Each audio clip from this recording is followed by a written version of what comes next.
Covid-19 et VIH-Sida. Préoccupation mondiale, prévention et contrôle.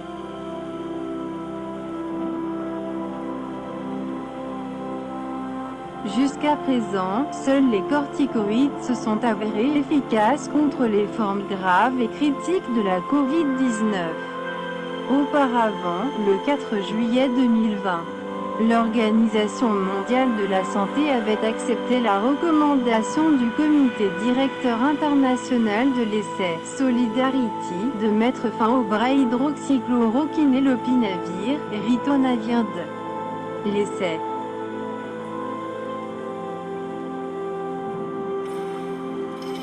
Le comité directeur international avait formulé sa recommandation en se fondant sur les données factuelles relatives au traitement par hydroxychloroquine ou par lopinavir, ritonavir versus soins standard obtenus dans le cadre des résultats provisoires de l'essai Solidarity, ainsi que sur l'examen des données factuelles de tous les essais présentés lors du sommet de l'Organisation mondiale de la santé dès le 1er et 2 juillet 2020, sur la recherche et l'innovation concernant la Covid-19.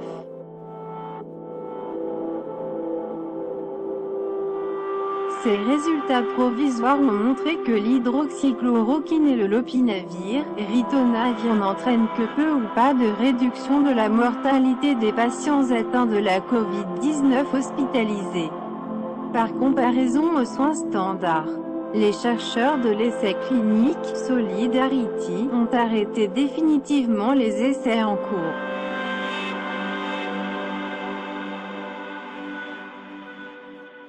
Pour chacun des médicaments, les résultats provisoires n'ont pas apporté de preuves solides d'une augmentation de la mortalité. Quelques signaux de sécurité ont toutefois été identifiés dans les résultats de laboratoire de l'essai complémentaire Discovery, intégré à l'essai Solidarity. Ceux-ci seront également rapportés dans la publication qui sera faite dans une revue à comité de lecture.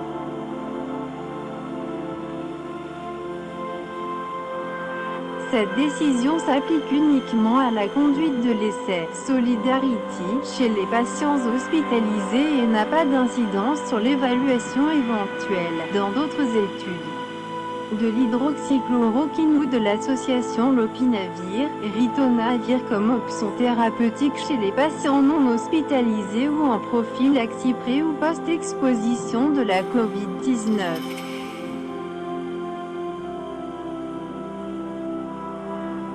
En 2020, la pandémie de Covid-19 a monopolisé l'attention du monde entier. Cette crise sanitaire a fourni un nouvel exemple des liens étroits existants entre la santé et la réduction des inégalités ou encore les droits humains. Plus de 30 années de lutte contre le VIH-Sida ont démontré à quel point les inégalités n'ont cessé d'alimenter l'épidémie. La lutte contre le virus du sida interroge ainsi en permanence la place de l'humain dans la société et les systèmes de santé. Les personnes vivant avec le VIH en situation de grande précarité paient aujourd'hui le prix fort d'une crise sanitaire qui a fortement détérioré leurs conditions de vie.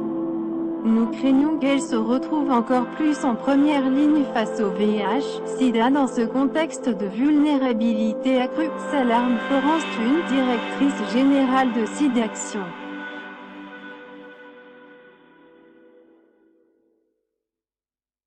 Pour mettre fin aux pandémies concomitantes du VIH et de la Covid-19, il est donc essentiel d'éliminer la stigmatisation et la discrimination et de mettre les individus au centre de l'action.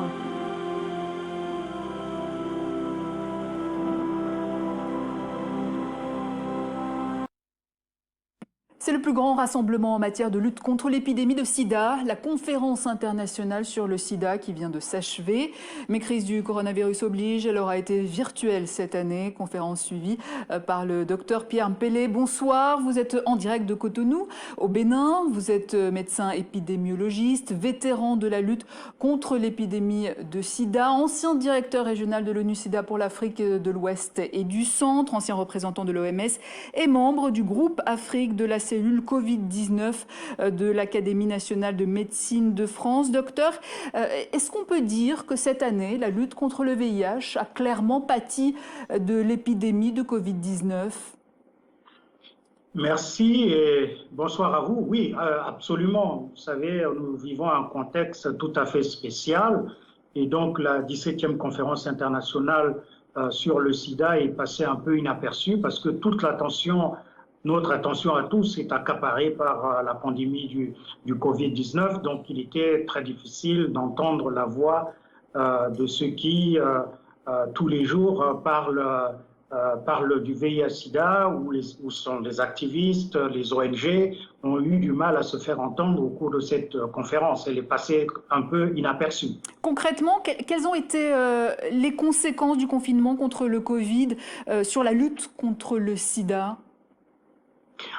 Écoutez, en Afrique, on pourrait dire que la chaîne d'approvisionnement des antirétroviraux est complètement désorganisée.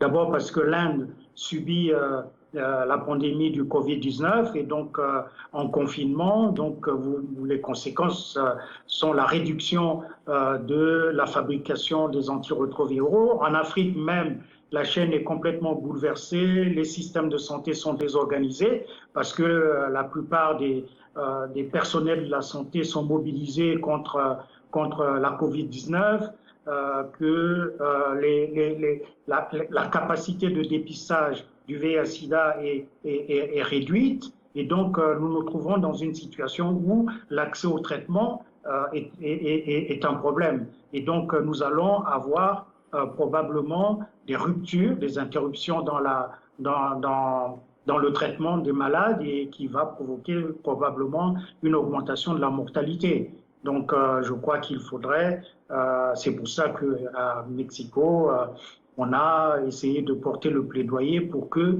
on puisse garder en mémoire qu'il y a d'autres maladies.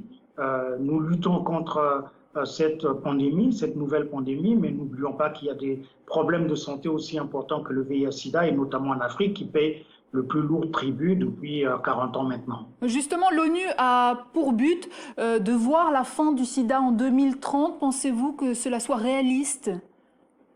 Écoutez, c'est ce que j'ai écrit dans mon livre publié l'année dernière. Nous sommes au début du commencement de la fin du sida. Oui, bien sûr, nous étions sur une bonne pente. Quand vous vous rendez compte que, par exemple, sur les 25 millions de personnes vivant avec le VIH en Afrique, on était déjà à près de 65%, 70% des personnes qui avaient accès aux antirétroviraux. Et donc, les antirétroviraux veulent aussi dire que souvent, quand le traitement est bien conduit, on a une charge virale négative. Cela contribue à la non-transmission du virus, mais aussi la transmission mère-enfant était très avancée, que nous sommes vraiment sur la bonne pente, mais avec l'arrivée de cette pandémie du Covid-19, nous allons avoir des conséquences sérieuses sur cette pente qui était positive, si on peut le dire ainsi.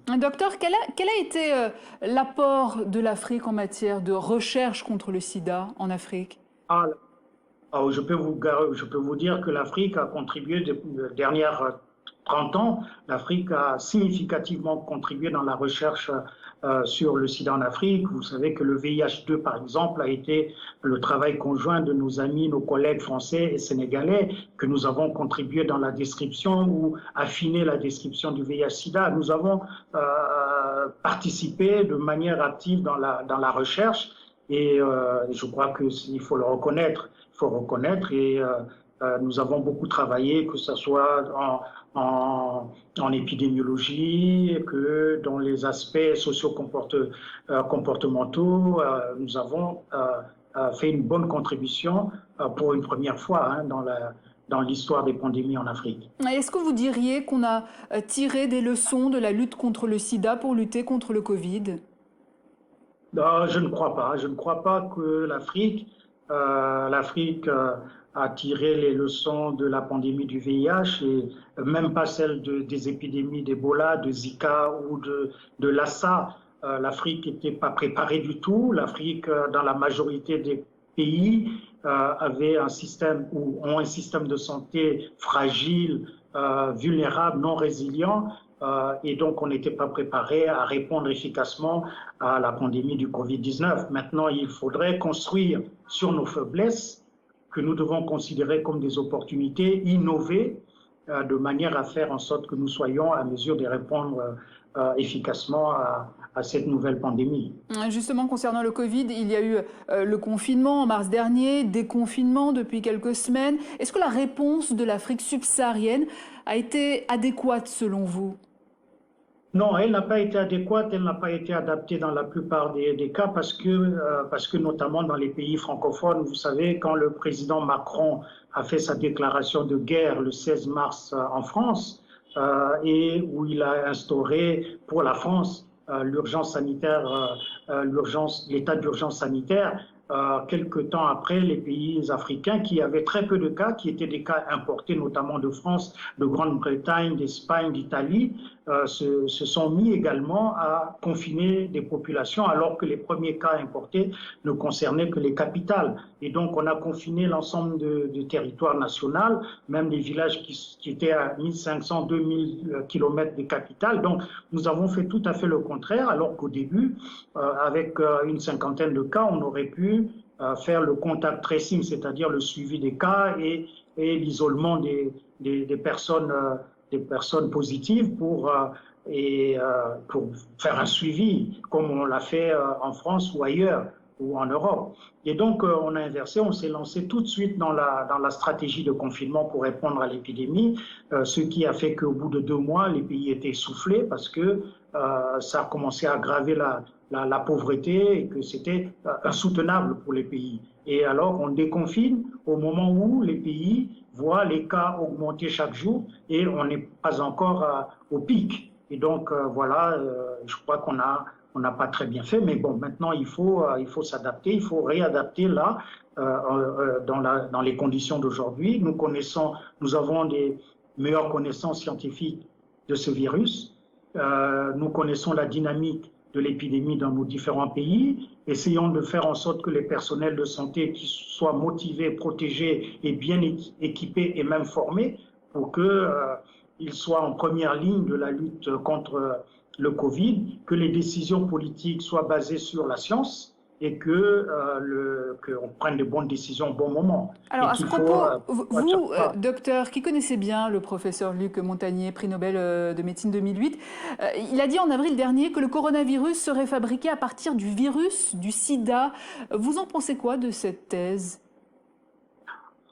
Écoutez, comme on l'a dit souvent et on l'a dit au début de la pandémie du VIH-Sida, je ne crois pas que la question soit de savoir d'où vient le virus du sida. Est-ce que c'est parti de Wuhan, du laboratoire P4 de Wuhan, ou je crois que le temps aujourd'hui est à la réponse, une réponse adaptée, efficace, et je pense qu'il faut éviter, bien sûr, c'est des pistes à regarder de près, mais je ne crois pas que ça soit essentiel dans notre action d'aujourd'hui. Il faut s'attaquer à riposter contre ce virus-là. Docteur Pierre Mpele, merci. Je rappelle que vous êtes médecin épidémiologiste.